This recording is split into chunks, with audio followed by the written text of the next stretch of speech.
Marvel Rivals Season 8.5 patch notes got announced, and the main thing we see here is that they're nerfing every S tier hero that's broken in this game at the moment. Honestly, I think this is like the right step in the right direction, simply because if you play Marvel Rivals, you know that this game is basically too casual to the point where like, if you're not even particularly good at it, all you need to do is pick some hero that's completely broken at the moment, and you will get insane value for your team. Like, you don't even need to be proficient in any type of hero, and you will be basically be considered like a good player. But now Marvel Rivals is kind of taking that away, which is good, because now it's allowing for more fairness and like stupidity to be gone from the game. But honestly, I think this is going to reveal a problem nobody really talks about. That's really going to be the team composition and the matchmaking problems we're dealing with. And what I mean by that is that matchmaking, everyone knows that matchmaking is like bad. Like, the optimization when it comes to picking matches are completely busted, so much to the point where like, it gives you matches that were designed for you to lose. And what I mean by that is that these matches are one-sided, where you either get opponents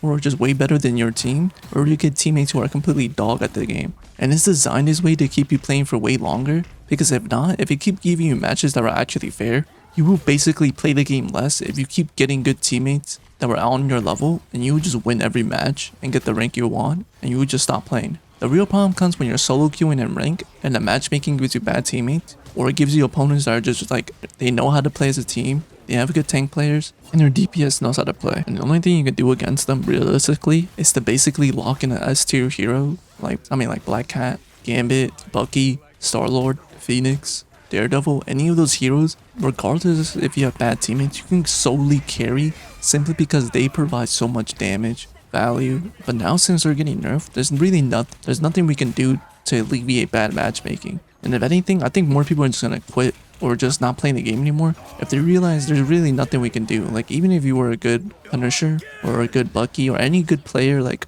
let's say Majik or Iron Fist or Spider-Man, you're not even gonna get diffed by your skills. You're mostly gonna get diffed by team diff. And that's where like the problem really comes when it comes to team compositions. Because this matchmaking, if you're a really good player, there's like a hidden MMR in this game. So the game knows if you're a particularly good DPS player, so it will give you matches where you go up against players that are not necessarily good at DPS, but they're necessarily good at other roles too. So what I mean by this is that it's going to put you against matches where people are just as good as you, if not better. And the only thing that's going to really decide who wins or not is what role they play. Definitely another DPS player is one thing, because you can burst them and probably get lucky enough to stop them from basically killing off your team. But one thing you can't deal with is supports and tank players at the same time. What I mean by this is that by the time you're going to kill a tank player, or you're basically frying them to the point that they're going to die, all it takes is for their supports to basically heal them heal them fully back to health. And that's what I mean is that, what I mean by this is that this game is already one-sided, and it's going to be more one-sided than it already is. Because now the only thing that's really stopping you from enjoying this game or even having a good match is not going to be the S tier heroes, because they're getting nerfed. It's mostly going to be the matchmaking, and more particularly who you go up against in matchmaking. And I think this is why people say we should add role queue, because if you go up against two tank players that know how to play tank compared to your teammates who don't even know how to play tank and are just filling in because nobody else wanted to play it, that difference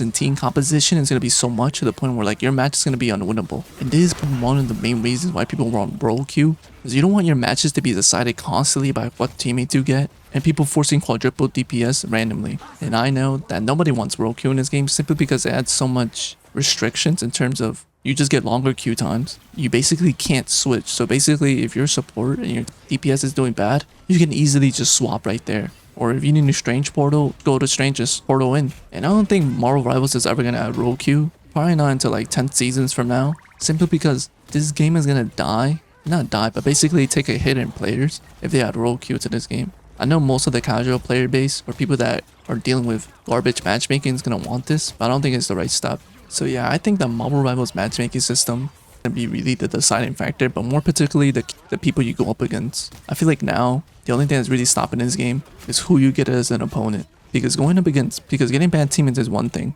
but going up against opponents that know what they're doing is another thing. To summarize this up, I think tank is going to be the more dominant role, and I don't think DPS is going to be that role anymore. Yes, there are more DPS heroes and there's more composition around DPS heroes, but if you think about it, if these heroes aren't getting banned constantly because they're getting nerfed, there's no particularly good DPS hero out there that can really shut down your team anymore. There's not going to be a Daredevil, there's not going to be a Black Cat, There's not going to be a Phoenix that's going to mess up your backline. All you got to worry about now is the matchmaking giving you good teammates that know how to play tank, or teammates who are willing enough to play tank. And to go further than that is to basically get at least a good tank player on your team. Because if the enemy team has tank players that know how to play tank, then it's over for you. Because there's no S tier DPS hero out right now that can fill in that gap between that tank skill diff. I think all we need to worry about right now is the matchmaking. Because if not, if the enemy team has a tank player, you're cooked. If your team doesn't have a dedicated tank player, then you're cooked.